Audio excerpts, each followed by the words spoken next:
بہت ہی محترم، متبرک اور بہت ہی قابل تعظیم اور تکریم رہا ہے. یہ ہمیں ہسٹری سے پتہ چلتا ہے. اور پھر جب ہم دیکھتے ہیں کہ چونکہ ظاہر ہے کہ یہودیوں کی کتاب میں بھی اور نصرانیوں کی کتاب میں بھی چونکہ محمد مصطفیٰ صلی اللہ علیہ وسلم کی بشارت ہے ان کے آنے کی، اور وہ لوگ جو ہیں منتظر بھی رہے، اور اس کے حوالے سے ان کی یہ فکر بھی رہی کہ وہ کون خوش قسمت ہوگا کہ جس کے صلب سے وہ آخری حجت خدا جو ہے وہ اس دنیا میں آئے گا، متولد ہوگا. تو اس حوالے سے ہمیں ملتا ہے کہ آپ کے جو دادا تھے ہاشم، اور ان کے پیشانی پہ وہ نور ساطع ہوا، اور پھر انہوں نے جو ہے وہ اس کے بعد جب انہوں نے عقد کیا ہے ایک نجیب عورت سے، تو وہ جو کہ مدینے کی رہنے والی تھیں اور بہت ہی متقی اور بہت ہی باوقار خاندان سے ان کا تعلق تھا، اور آپ نے جب ان سے عقد کیا ہے تو پھر وہ نور جو تھا جو حضرت ہاشم کی پیشانی پر تھا وہ ان کی زوجہ میں صلب میں منتقل ہوا. اور اس کے بعد جو ہمیں روایتوں میں پتہ چلتا ہے کہ پھر جب ان کا وہ انتقال ہوا ہے اور وہ قریب مرگ تھے، تو انہوں نے حضرت ہاشم نے اپنے بھائیوں کو جو کہ مکہ میں زندگی بسر کرتے تھے، جس میں ان کے ایک بھائی طالب تھے، تو ان طالب کو انہوں نے خط لکھا کہ میرا وقت مرگ قریب ہے، میں اس دنیا سے جانے والا ہوں، لہٰذا میں چاہتا ہوں کہ تم میرے فرزند کی لک آفٹر کرو اور وہ تمہارے زیر سایہ پروان چڑھے، یعنی کہ عبد المطلب علیہ السلام کہ جن کے حوالے سے ہمیں یہ ملتا ہے کہ آپ کا جو نام رکھا تھا آپ کے والد نے وہ شیبۃ الحمد رکھا تھا. اور جب حضرت طالب حضرت ہاشم کے بھائی آپ کے خط کو پڑھ کر مدینہ کی طرف روانہ ہوئے اور ان کو لے کر مکے آئے، تو ان کو یہ تھا کہ ان کی سیفٹی کے لیے، ان کی حفاظت کے لیے آپ نے ان کا نام نہیں بتایا، بلکہ جب اہل مکہ نے پوچھا کہ تمہارے ساتھ کون آیا ہے تو آپ نے کہا عبد المطلب، یعنی کہ مطلب ان کا نام تھا، آپ نے کہا عبد المطلب یعنی کہ یہ میرا غلام ہے. تو اس طریقے سے آپ رسول خدا صلی اللہ علیہ وسلم کے والد کو مکے میں لے کر آئے، اور اس طریقے سے آپ کا نام جو ہے وہ آپ کے دادا جو ہیں عبد المطلب وہ مکے میں تشریف لائے، اور پھر وہاں پر جو ہے وہ آپ کے بطن سے آپ کی نے شادی کی. جو آپ کی زوجہ تھیں وہ بھی خاندان بنی ہاشم سے ہی تھیں، جن کا نام فاطمہ تھا. اور پھر جب آپ نے ان سے عقد کیا عبد المطلب نے، تو پھر ان کے بطن سے حضرت عبداللہ اور حضرت ابو طالب متولد ہوئے، ان کی ولادت ہوئی. تو حضرت ابو طالب اور حضرت عبداللہ یہ ایک ماں کے بطن سے پیدا ہوئے، لہٰذا ان لوگوں کے اندر آپس میں ایک خاص قسم کی الفت اور انسیت اور محبت تھی. اور پھر ہمیں ملتا ہے کہ حضرت عبداللہ کی جو شادی ہے وہ حضرت آمنہ سے ہوئی، جو کہ ایک سردار اور بہت ہی تکریم قبیلے سے آپ کا تعلق تھا، اور آپ کی بھی تیسری اور چوتھی جو پشت تھی وہ رسول خدا صلی اللہ علیہ وسلم کے خاندان سے، عبد مناف اور کلاب کے خاندان سے آپ کا تعلق تھا. آپ بھی رسول کے اسی خاندان سے تعلق تھے جن کو اللہ سبحانہ وتعالیٰ نے وہ عظمت و تکریم اور عزت عطا کی. اور پھر جب حضرت عبداللہ کا جب عقد ہوا ہے تو آپ کی عمر 24 برس کی تھی، اور اس کے بعد وہ نور خاص جو آپ کی پیشانی پر تھا حضرت آمنہ سے عقد کرنے کے بعد، وہ نور جو ہے وہ صلب حضرت رحم حضرت آمنہ میں منتقل ہوا. اور آپ کی شادی جو ہے وہ 1 سال قائم رہی اور 25ویں برس آپ اس دار فانی سے کوچ فرما گئے اور رسول خدا صلی اللہ علیہ وآلہ وسلم اپنی ماں کے بطن میں تھے اور آپ کی ولادت سے 6 مہینہ پہلے آپ یتیم ہو گئے، یعنی کہ اس دنیا میں آنے سے پہلے ہی آپ یتیم ہو گئے۔ اور اس کے بعد حضرت آمنہ کی جو لک آفٹر ہے وہ ظاہر ہے کہ حضرت عبداللہ کے والد عبد المطلب نے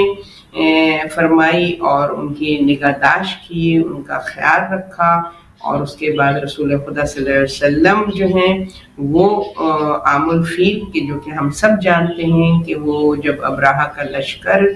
مکے پہ خانہ کعبہ پر حملہ کرنے کے لیے آیا تھا، اور وہ واقعہ سورہ فیل کی صورت میں قرآن میں محفوظ ہے، تو اسی سال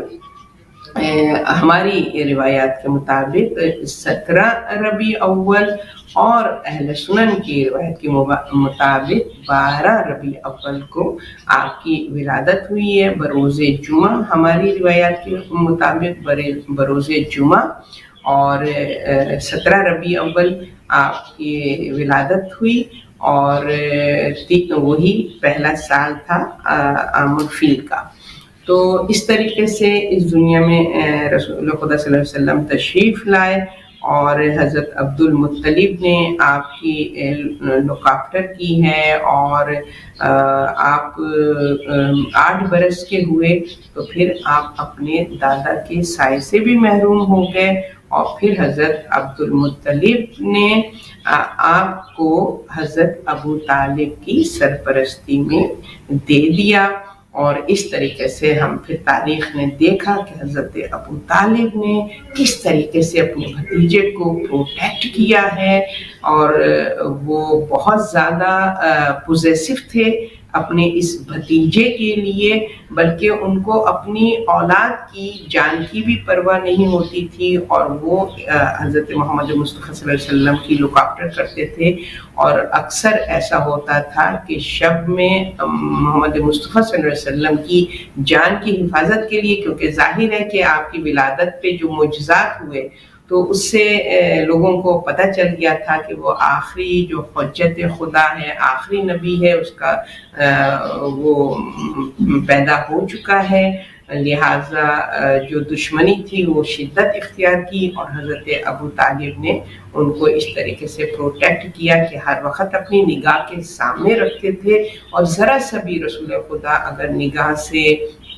اوجھل ہو جاتے تھے تو پورے مکہ کو وہ ہلا کے رکھتے تھے، کیونکہ بچپن ہی سے رسول اللہ صلی اللہ علیہ وسلم کا یہ طریقہ و قرینہ رہا ہے کہ وہ خلوت میں، تنہائی میں جا کے اللہ سبحانہ و تعالیٰ سے راز و نیاز کرتے تھے۔ تو ہمارے نبی نے اپنے طریقہ زندگی میں ہمیں اس کی طرف متوجہ کیا ہے کہ جب انسان اپنے آپ کو اپنے رب سے کنیکٹ کر لیتا ہے تو دنیا کی کوئی طاقت اس کے عزم اور ارادے کو کمزور نہیں کر سکتی ہے۔ تو وہ ایک جو کنیکشن، ایک اسٹرانگ باؤنڈنگ جو تھی رسول خدا کی اپنے کریٹر کے ساتھ، اپنے رب کے ساتھ، کہ جو راز و نیاز فرماتے تھے، اور حضرت ابو طالب جو ہیں وہ اس گوہر یگانہ کو اپنی جسے کہنا چاہیے پلکوں پر رکھتے تھے، اتنی ان کے لیے وہ فکر مند رہتے تھے کہ شب میں وہ اکثر اپنے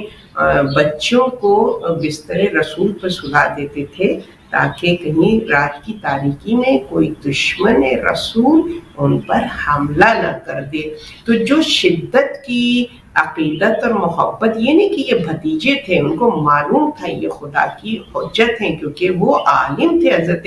ابو طالب جو ہیں انہوں نے تمام مذاہب کی کتب کو پڑھا ہوا تھا، اور ان کو بخوبی معلوم تھا کہ یہ جس کی میں پرورش و نگہداشت کر رہا ہوں یہ وہ فخر انبیاء ہے کہ جس پر اللہ سبحانہ و تعالیٰ اپنے سلسلہ نبوت کو پر مہر ختم نبوت ثبت کرے گا۔ تو انہوں نے اس ذمہ داری کو بہت ہی خوش اسلوبی کے ساتھ نبھایا، بلکہ اپنی اولاد کو بھی اس کی طرف متوجہ کیا ہے کہ ان کا مطیع و فرما بردار بنایا ہے، اور جس میں ہم دیکھتے ہیں کہ حضرت علی علیہ السلام کی ولادت کے بعد آپ نے جو ہے وہ ان کو حضرت رسول اللہ صلی اللہ علیہ وسلم کے سپرد کر دیا کہ یہ آپ کا معاون و مددگار ہے، یہ جو ہے وہ آپ کے اوپر جان نثار کرنے کے لیے ہمہ وقت تیار رہے گا۔ تو ایک تو یہ چیز ہمیں رسول کی زندگی سے ملتی ہے کہ ان کا جو کنیکشن تھا اپنے رب کے ساتھ۔ دوسری چیز جو ہمیں ان کی زندگی سے ملتی ہے کہ انہوں نے اپنے کردار سے اپنی شخصیت کا تعارف کروایا، پروف کیا اپنے آپ کو اپنے کردار کے ذریعے سے۔ اور حقیقت ہے کہ سب سے ڈیفیکلٹ جو عمل ہے وہ یہ ہے کہ سوسائٹی جو کرپٹ سوسائٹی ہو اور جو کہ بالکل غافل ہو، اس کو حق اور حقانیت سے کوئی لینا دینا نہ ہو، اور اس کرپٹ اور غافل سوسائٹی میں اپنے بیہیویئر سے، اپنے مینرزم سے، اپنے اخلاق سے لوگوں کو امپریس کرنا، اپنے کردار سے ان کو امپریس کرنا، اور اس جھوٹ اور فریب کے معاشرے میں مجبور کر دینا ان افراد کو کہ جن کی زندگی جھوٹ پر تھی، کہ ان کے لبوں پر صداقت اور صادق کسے کہتے ہیں آپ نے اپنی شخصیت کے ذریعے سے اس کا تعارف کروایا ہے۔ تو جس نبی نے اس جاہل معاشرے میں صادق اور امین، یہ دو بہت پاورفل صفات ہیں انسان کو اس کے کمال تک پہنچانے کے لیے، اس کے پرپز آف کریشن کو اچیو کرنے کے لیے، اگر انسان کے اندر یہ دو صفات ہوں صادق اور امین کی، تو ظاہر ہے کہ وہ پھر دنیا میں ایک باوقار زندگی گزارتے ہوئے اللہ اور اس کے رسول کی اطاعت کے کرتے ہوئے وہ اپنے آپ کو انجام بخیر کی طرف لے کر کامیابی سے جا سکتا ہے۔ تو یہ دو پوائنٹ، اور مجھے بہت افسوس ہوتا ہے، افسوس کے ساتھ کہنا پڑتا ہے کہ ہماری سوسائٹی میں، اسلامک سوسائٹی میں، ان دونوں صفات کی لیکنگ ہے، کمی ہے، شدت کے ساتھ کمی ہے۔ اسلامی معاشرے میں جتنا جھوٹ بولا جاتا ہے، جتنا جھوٹ کا پرچار کیا جاتا ہے، بہت ہی ندامت ہوتی ہے کہ ایک طرف تو ہم کہتے ہیں کہ ہم امت رسول ہیں، یعنی امت کے معنی کہ جو فٹ اسٹیپ کو فالو کرتے ہیں، سیرت محمد مصطفیٰ صلی اللہ علیہ وآلہ وسلم کو فالو کرتے ہیں، اور پھر ہمارا معاشرہ جھوٹ پر مبنی معاشرہ ہو، تو یہ تضاد ہے، یہ ہپوکریسی، یہ منافقت ہے۔ اور رسول صلی اللہ علیہ وسلم نے فرمایا ہے کہ دین اسلام کو جتنا منافقین نے ڈیمیج کیا ہے اور جتنا زیادہ سخت وقت میں نے گزارا ہے بیکاز آف ہپوکریسی، کہ جو منافقین تھے انہوں نے کلمہ تو پڑھا مگر سیرت محمد مصطفیٰ کو نہیں اپنایا ہے۔ تو ہم کو اس کی طرف متوجہ ہونے کی ضرورت ہے، اور اس کے حوالے سے ہمیں روایتوں میں ملتا ہے رسول خدا صلی اللہ علیہ وسلم نے خود گاہے بگاہے اس کی طرف متوجہ کیا ہے کہ کیونکہ وہ بہت زیادہ مہربان تھے،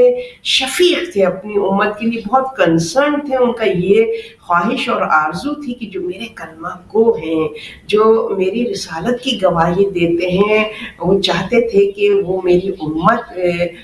اس کی بخشش ہو اور وہ حوض کوثر میں مجھ سے ملاقات کرے اور عذاب الہی سے محفوظ رہے۔ تو اس کے لیے انہوں نے وہ تمام طریقہ کار کی طرف ہمیں متوجہ کیا، جس کے حوالے سے ہم دیکھتے ہیں کہ حدیث ثقلین جو کہ متفق علیہ تمام اسکول آف تھاٹ کے جو آتھینٹک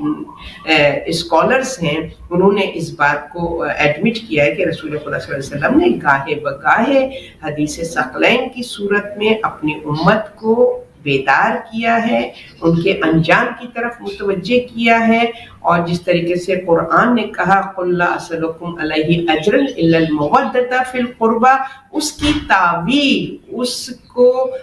اس کے مطالب کو رسول خدا صلی اللہ علیہ وسلم نے حدیث ثقلین کی صورت میں بیان کیا، انی تارکم فیکم الثقلین کتاب اللہ و عطرتی، کہ میں تمہارے درمیان یہ دو مضبوط جو ہیں وہ پاورز اور طاقت چھوڑے جا رہا ہوں، 2 مضبوط رسیاں ہیں جو میں تمہارے درمیان چھوڑے جا رہا ہوں کہ اگر تم نے ان کو تھامے رکھا تو حوض کوثر میں کامیابی سے ہمکنار ہوگے اور مجھ سے ملاقات کرو گے۔ اور انہوں نے اور بہت سی احادیث ہمیں یہ بھی ملتی ہیں، اہل تسنن سے بھی ہمیں یہ ریفرنسز ملتے ہیں کہ رسول نے فرمایا کہ جب حوض کوثر میں میری امت مجھ سے آ کے ملے گی تو سب سے پہلا سوال جو میں ان سے کروں گا حدیث ثقلین کے حوالے سے کروں گا کہ آیا تم نے میری اس حدیث پر عمل کیا یا نہیں کیا۔ تو خدا ہمیں توفیق دے کہ ہم جو ہیں وہ اپنے نبی کی جب محبت سے اپنے دل کو سرشار کرتے ہیں تو اپنے کردار کو بھی اس سے سجائیں۔ اور جیسے کہ شاعر نے بہت خوب کہا ہے کہ محمد مصطفیٰ کو سید و سردار لکھتا ہوں اور ان کے عاشقوں کا خلد کا حقدار لکھتا ہوں، نبی سے اور اہل بیت سے الفت نہیں جس کو، میں ایسی شخصیت کو مفلس و نادار لکھتا ہوں، بلائیں میرے دروازے تک آ کر لوٹ جاتی ہیں، میں دروازے پہ نام حیدر کرار لکھتا ہوں، محمد مصطفیٰ شبیر و شبر سیدہ حیدر، یہی ہر وقت پڑھتا ہوں، یہی ہر بار لکھتا ہوں۔ بے شک ہماری تو زندگی کا مال و متاع جو ہے وہ رسول اور آل رسول سے عشق و مودت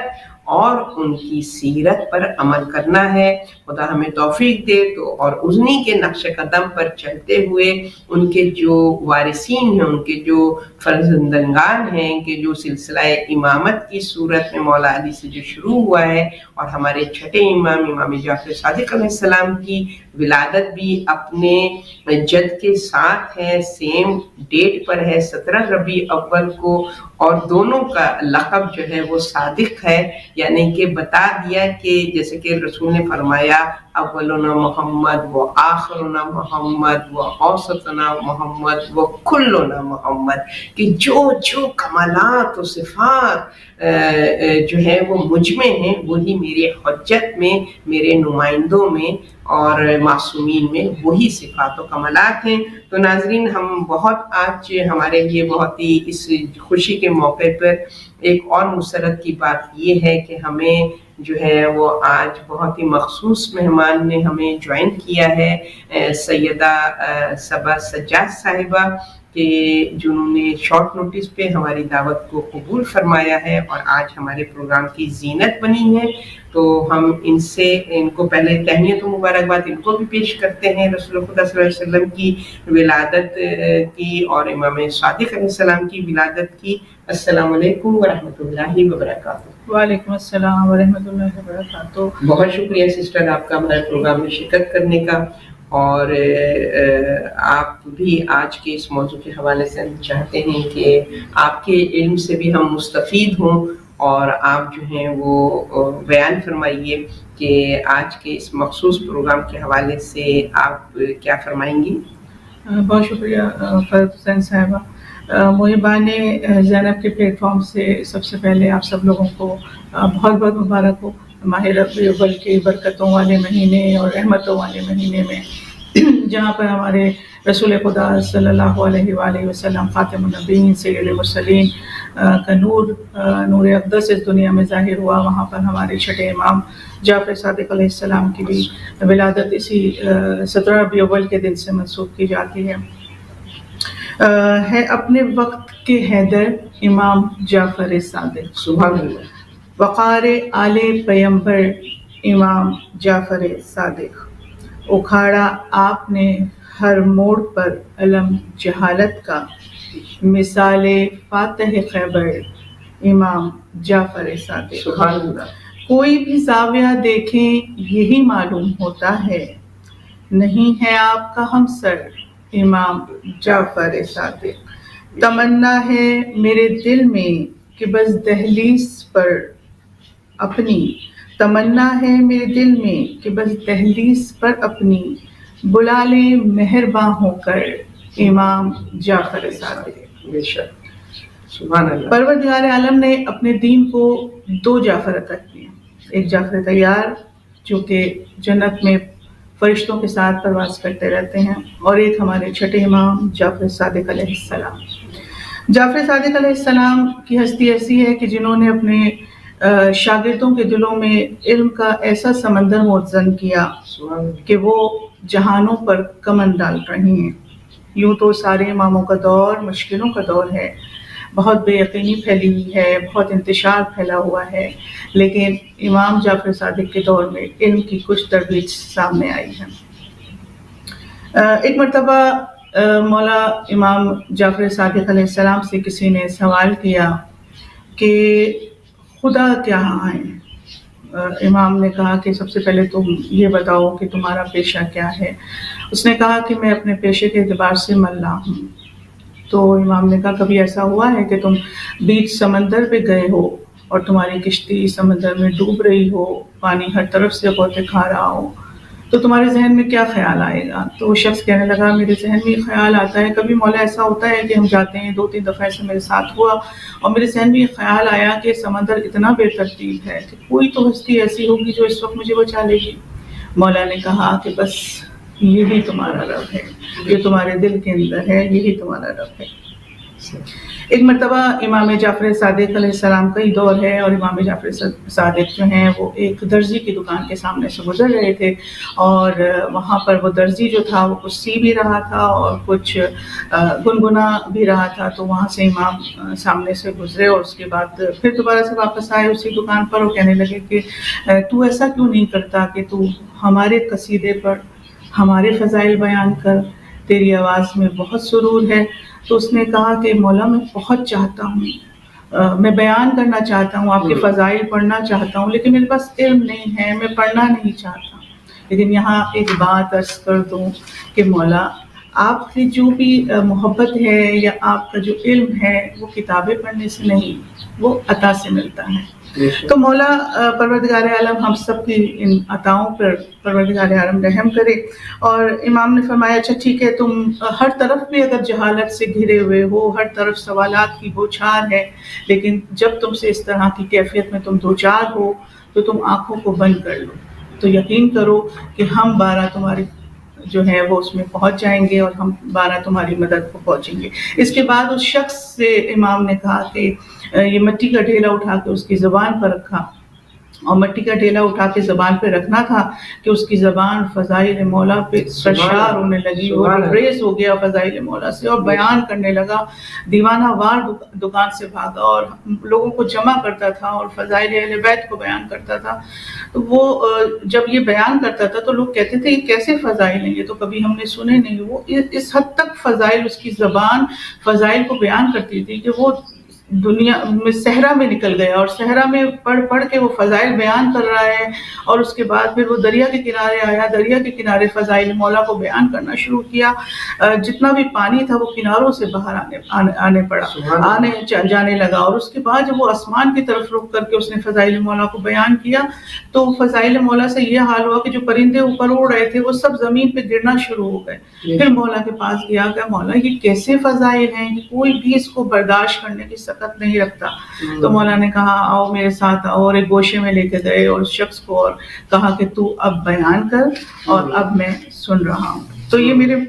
مولا کا دور ہے ماشاءاللہ، بہت زیادہ جو ہے علمی دور، تھوڑے بہت علم کی ترویج جو اس دور میں ہوئی ہے وہ اسی امام جعفر صادق کے دور میں ماشاءاللہ ہوئی ہے. 950 سال حضرت نوح تبلیغ کرتے رہے، اور جو ہے صرف مسلمان ہوئے 80 لوگ، اور 950 سال کے اس میں صرف 80 لوگ مسلمان ہوئے. حضرت نوح نے کہا میں 950 سال سے تبلیغ کر رہا ہوں، لوگوں کو بتا رہا ہوں کہ خدا ایک ہے، رسول ایک ہے، آپ رب العزت آپ عذاب بھیج دیں. اب اتنا حضرت نوح اصرار کر رہے ہیں کہ عذاب بھیج دیں، عذاب بھیج دیں. تو حضرت جبرائیل علیہ السلام آئے اور ایک کھجور لے کر آئے ان کے پاس، اور کہا کہ یہ کھجور ہے، یہ آپ کھائیے،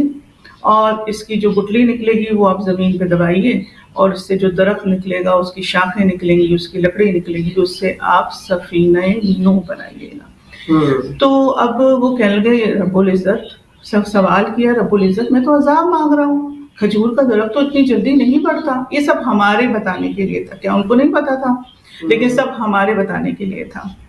ان کا یہ تو میں عذاب مانگ رہا ہوں, پھر فور میں عذاب کی دعا کر رہا ہوں, اور رب العزت آپ نے کھجور بھیج دی کہ میں اس کو کھاؤں, اس کی گٹلی نکلے گی, میں اس کو دباؤں, پھر درخت اگے گا.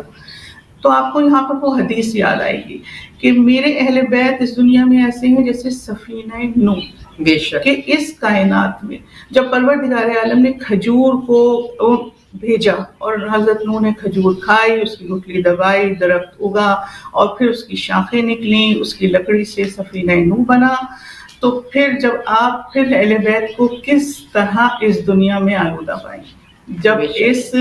دنیا کی لکڑی سفینہ نوح کے لیے نہیں تھی, تو جو سفینہ نوح کے مانند لوگ ہیں تو وہ کس طرح آپ اس کائنات میں کس طرح آپ اس کو کر سکیں گے. تو یہ سب اب امام کے سامنے, جب امام علیہ السلام کے ساتھ ان کے دور میں بہت سے شاگرد تھے, امام جعفر صادق کے بہت سے شاگرد تھے, اور جب ان کے پاس علم حاصل کرنے آتے تھے تو ہمارے چھٹے امام جعفر صادق علیہ السلام نے ایک نیا طریقہ ایجاد کیا تھا, جو طریقہ آج بھی متعارف ہے اور آج بھی ہوتا ہے, کہ جب ہمارے 3 بچے چھوٹے 3 سال کے ہوتے ہیں, ہم ان کو پریپ, نرسریز اور اس میں KGs میں ڈالتے ہیں, تو وہاں سے بچوں کو تو کچھ سمجھ ہوتی نہیں ہے, کچھ تمیز ہوتی نہیں ہے, ان کو کچھ پڑھائیاں سمجھ میں نہیں آتی ہیں. تو وہاں جو آغاز کرتے ہیں وہ کلر سے کیا جاتا ہے, کہ ان کو کلرز کی پہچان کرائی جاتی ہے ان کی نرسریز میں, ان کے سکولز میں, کہ جو بچے جب دیکھتے ہیں کلرز تو پھر وہ اس کی طرف لپکتے ہیں. تھوڑا سا بچہ اور بڑا ہو جاتا ہے, پھر بھی وہ کچھ آپ کی دنیاوی کتابوں کا علم نہیں جانتا ہے, وہ کلرز کی طرف لپکتا ہے. تو یہ جو کلر کے ساتھ پڑھانے کا جو طریقہ ہے وہ بھی ہمارے چھٹے امام جعفر صادق علیہ السلام نے متعارف کروایا تھا, اور جو آج تک رائج ہے. بے شک. اور ماشاءاللہ جو ہے یہ ساری چیزیں جو ہیں وہ جب حضرت امام جعفر صادق کے پاس اسٹوڈنٹ آتے تھے, شاگرد آتے تھے, تو وہ ان سے کہتے تھے کہ آپ لوگ اکیلے نہیں آیا کریں, اپنے ساتھ اپنے بچوں کو بھی لایا کریں. اور سارے جتنے بھی جس پہ ہماری جتنی بھی ٹاپ کی یونیورسٹیز ہیں, ان کے جتنے بھی اساتذہ ہیں, جس میں 36 یونیورسٹیز کے اساتذہ ہیں جنہوں نے اس کے اوپر ریسرچ کی ہے, کہ کوئی تو شخصیت ایسی تھی جس نے اس دنیا کا ہر علم دیا ہے. فزکس والوں سے پوچھا گیا, انہوں نے فزکس کا علم دیا, حساب والوں سے پوچھا گیا, حساب کا علم آیا, بایولوجی والوں سے پوچھا گیا, بایولوجی کا علم آیا. یہ سارے علم جب امام جعفر صادق علیہ السلام سے ان کے شاگردوں نے لیا, اور جب یہ اکٹھا ہوئی کتاب کی صورت میں آیا, تو یہ کتاب جرمنی, فرانس اور پیرس سے بیک وقت شائع ہوئی, اور اس کا نام رکھا گیا سپر برین ان دا اسلام, اور اسلام دنیا کا سب سے بڑا دماغ. اور جب یہ کتاب ایران میں گئی تو ماشاءاللہ اس کا نام مغز حیات شیعت رکھا گیا, مغز جہان شیعت رکھا گیا. اس کے بعد جب یہ کتاب لکھنؤ میں پہنچی تو اس کا نام امام جعفر صادق کے سائنسی انکشافات رکھا گیا, اور جب یہ پاکستان میں یہ کتاب آئی تو اس کا نام سپر مین ان دا اسلام رکھا گیا. نوجوان ضرور اس کتاب کا مطالعہ کریں, ظاہر بات ہے یوتھ کے لیے اس چینل سے بہت ساری چیزیں جو ہیں وہ آپ لوگوں کے سامنے بیان کی جاتی ہیں. ماشاءاللہ یہ سارے پروگرامز آپ یوتھ کے لیے ہیں, اور ہمیں ضرورت ہے کہ ہم اپنی یوتھ کو ٹرین کریں. تو یہ ساری کتابیں جب ایک ساتھ یونیورسٹی کے سارے اساتذہ نے, جب 36 یونیورسٹیز نے, سارے اساتذہ نے ہمارے چھٹے امام کا جب ریسرچ کی گئی تو ہمارے کہا کہ ہاں ایک دنیا میں شخصیت ایسی تھی کہ جس نے تمام دنیا کے علوم میں ریسرچ کی ہے, اور تمام دنیا کے علوم ہم کو دیے ہیں, اور انہوں نے ہمارے شیعت کے چھٹے امام ہیں امام جعفر صادق, انہوں نے خراج تحسین ہمارے امام کو پیش کیا ہے. ماشاءاللہ انہوں نے امام نے اپنے شاگردوں کے دلوں میں علم کی طاقت بھر کے, ان کو مجاہد بنا کے, ان کو علم کا بارود ان کے سینوں میں بھر کے, اور ان کو دنیا میں ہر جگہ روانہ کیا, جہاں وہ جا کر علم کو پھیلاتے تھے, اور جہاں جا کے وہ علم کی ترویج کرتے تھے. اب جب لوگ ان سے پوچھتے تھے کہ یہ کہاں سے آپ کے پاس علم آیا, تو وہ کہتے تھے قال صادق علیہ السلام, قال صادق علیہ السلام. اس پر بہت وہ لوگ کہتے تھے کہ ہاں دنیا میں کوئی صادق بھی موجود ہے, کہ جس کے پاس اتنا علم موجود ہے. بے شک. تو ماشاءاللہ یہ سارا علم اس دنیا میں آیا اس مذہب تشیع کے ساتھ بڑی ناانصافی ہو گئی. شیخ طوسی تک جو تھا وہ 400 قلمی مقالے قلمی نسخے امام جعفر صادق کے موجود تھے شیخ طوسی کے زمانے تک. اور اس کے بعد جب سقوط بغداد ہوا تو پھر جو ہے وہ ہمارے علم کو ضائع کر دیا گیا. ہمارے علم کو اتنا ضائع کیا گیا کہ آج ہمارا عالم، آج ہمارے علماء، آج مجتہد، جتنا علم اس دنیا میں ہے وہ پھیلا ہوا ہے اور لوگ حاصل کر رہے ہیں، دینی ہے، دنیاوی علم ہے، وہ سب ہمارے چھٹے امام سے آیا.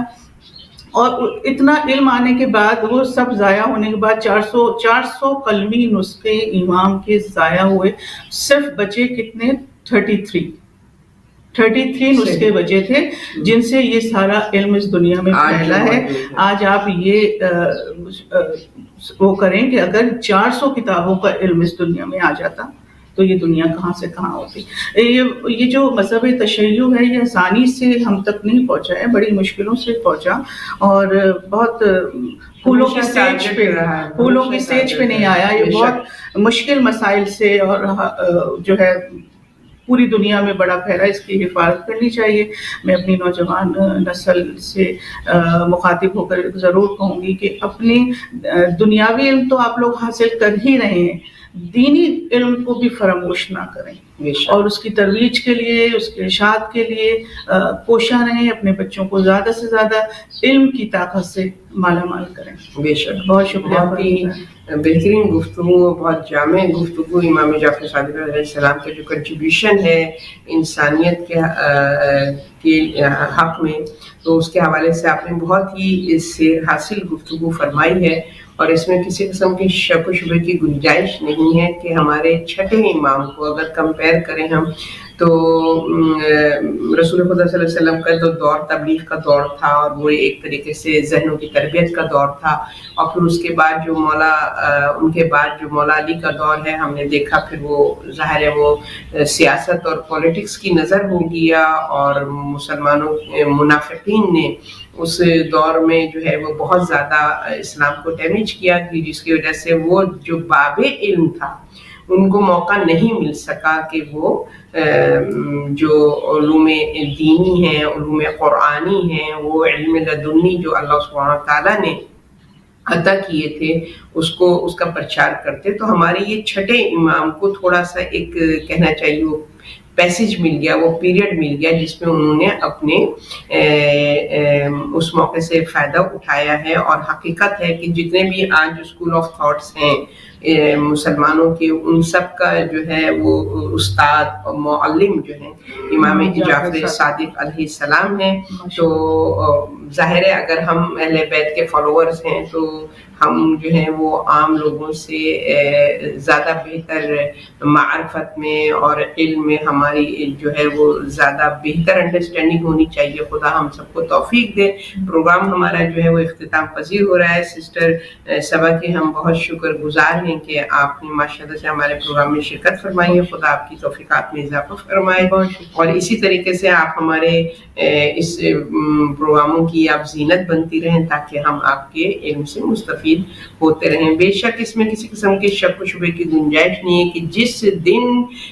بنی نو انسان کی سب سے عظیم شخصیت و بشریت کی اصلاح کے لیے جلوہ افروز ہوئی، وہ ظاہر ہے کہ سردار انبیاء محمد مصطفیٰ صلی اللہ علیہ وآلہ وسلم کہ جن کے لیے یہ کہنا غلط نہ ہوگا کہ مصطفیٰ نور ہیں کیا سایہ نظر دیکھ سکے، جسم تو اس لیے پایا کہ بشر دیکھ سکے. اور اس کے علاوہ ان کی شان میں ظاہر پورا جب قرآن رسول اور آل رسول کی شان میں مدح سرائی کرے تو پھر ہم جیسے افراد تو کوئی معنی ہی نہیں رکھتے مگر انہی قرآن کے مطالب اور مفہوم کو سہارا لیتے ہوئے ان کا جو شاعر ہے اپنے اس کو بیان کرتا ہے ان کی عظمت کو کہ محمد عالم تخلیق کا وہ سر اکبر ہے، قدم کی شان رکھتا ہے یہ وہ امکان داور ہے، وہاں مداح خالق اور یہاں ممدوح داور ہے، زمین پر جو محمد ہے وہی احمد فلک پر ہے. ماشاءاللہ. تاج فتح سر پر، جوشن یاسین بازو پر، جبیں پہ نور کنندہ دوش پر طٰہٰ کی چادر. سراج نور قرآن میں، جمال طور عطرت میں، بشر صورت ملائک میں، تو امت میں پیمبر ہے. تو ظاہر ہے کہ ہم اس نبی کے اور اس کے خانوادے کے ہم جو ہیں وہ فالوورز ہیں، اور جس کے خانوادے کو اللہ سبحانہ و تعالیٰ نے، دیکھیے 1,24,000 انبیاء آئے مگر کسی بھی نبی کے خانوادے کو وہ عظمت وہ عزت عطا نہیں ہوئی ہے جو رسول خدا صلی اللہ علیہ وآلہ وسلم کے خانوادے کو، ان کے اہل بیت کو عطا ہوئی ہے. اور ان کی طہارت اور پاکیزگی کے حوالے سے وہ آیت تطہیر انما یرید اللہ لیذھب عنکم الرجس اہل البیت ویطہرکم تطہیرا جو ہے وہ مدح سرائی کرتا ہوا ملتا ہے. تو ہم جتنا بھی شکر ادا کریں کہ ہم رسول کی امت میں سے ہیں اور اہل بیت اطہار کے فالوورز ہیں. خداوند کریم ہم سب کی توفیقات میں اضافہ کرے اور ہمیں ان کے شایان شان ہم اپنے کرداروں کو سجا سکیں. تو جی ناظرین، ہم آپ سے اجازت لیں گے اور جانے سے پہلے جو ہے ہم پھر رحمانی سسٹر سے ریکویسٹ کرتے ہیں، یا اگر ہمارے ایک بھائی نے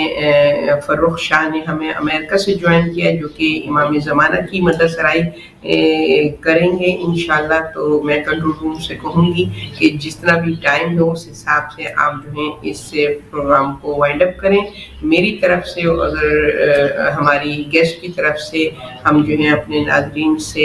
خدا حافظ چاہیں گے. اپنا اور اپنے عزیز و اقارب کا خیال رکھیے گا. ہدایت جی بھی اس کی انٹائر ٹیم کو اپنی دعاؤں میں یاد رکھیے گا. اگلے ہفتے پھر ملاقات ہوگی. والسلام علیکم ورحمۃ اللہ وبرکاتہ.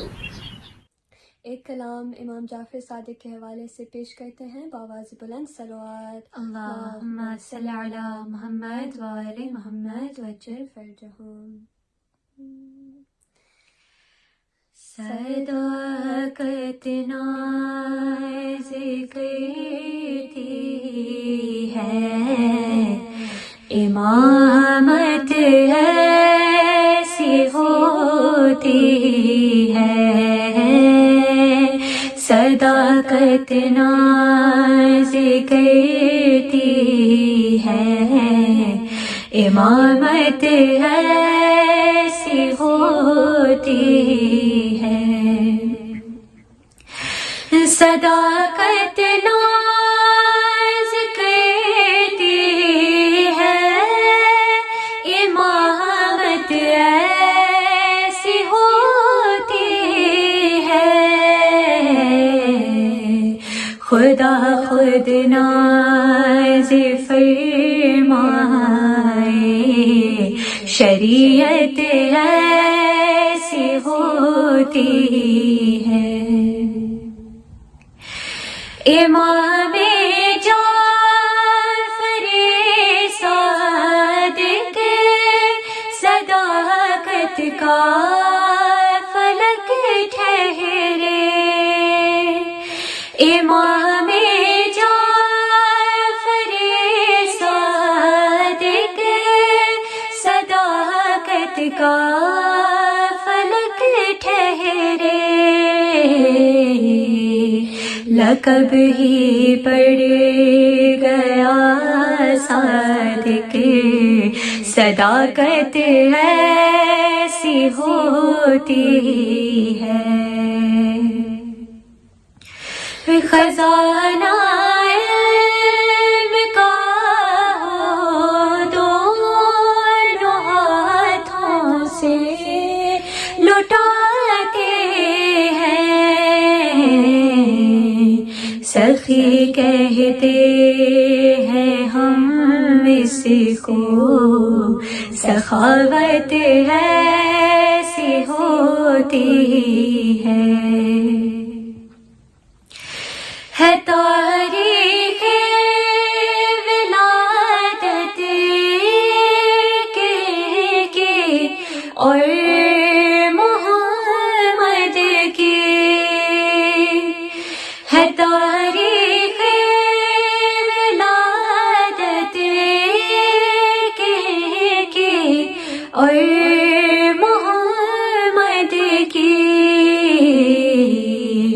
نبوت اور